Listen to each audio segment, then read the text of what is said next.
નમસ્કાર મિત્રો, કેમ છો બધા મજામાં?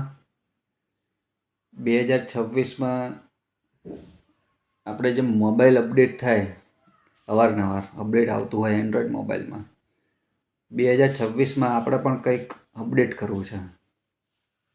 જિંદગીમાં જે ના ગમતા હોય એ માણસો અને જે ના ગમતી હોય એવી વસ્તુઓ એ આપણે ડિલેટ કરી દેવી છે. પછી જીવનમાં આપણાથી કાંઈ ભૂલો થઈ હોય અથવા આપણે બીજાનું કંઈ સારું જોયું હોય તો એને આપણે એક્સેપ્ટ કરવું છે, ડિલેટ કરવું છે, એક્સેપ્ટ કરવું છે.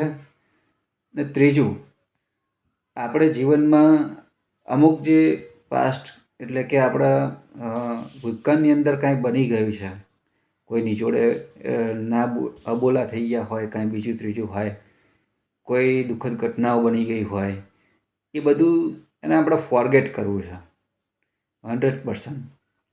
અને ચોથી વસ્તુ છે કે કંઈ પણ પહેલાં પણ મેં કીધેલું છે, કંઈ પણ નવું કરતાં એટલું બધું ડરવાનું નહીં. એમ કાં તો જીતી જઈશું, કાં તો શીખી જઈશું. તો નવી વસ્તુઓને આપણે રિસ્ટાર્ટ કરવી છે.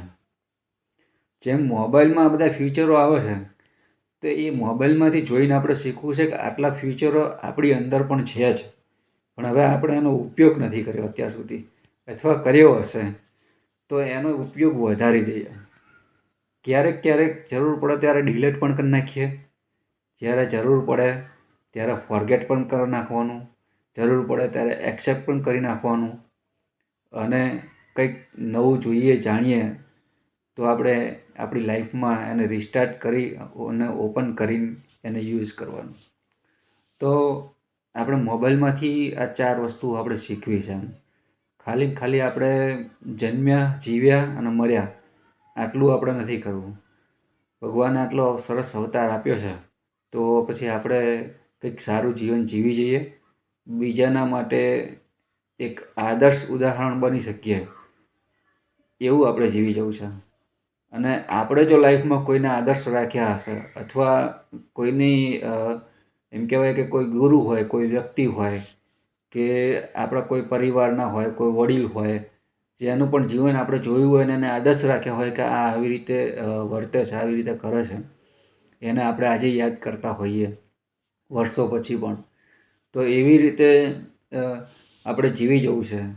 અને આપણને પણ કોઈક એ રીતે ફોલો કરે, આપણને પણ એવી રીતે કોઈક યાદ રાખે એવું જીવી જવું છે. જીવનની નાની મોટી માથાકૂટો કે સુખ દુઃખ આ તે બીજું ત્રીજું તો બધું આવતું જ રહેવાનું છે. પણ ઘણી વખત મેં વાંચ્યું છે, પણ જોયું પણ છે અને એવા વિડીયો પણ જોયા છે મોટિવેશન. ક્યારેક આપણા પોતાના માટે પણ આપણે ટાઈમ કાઢવો છે.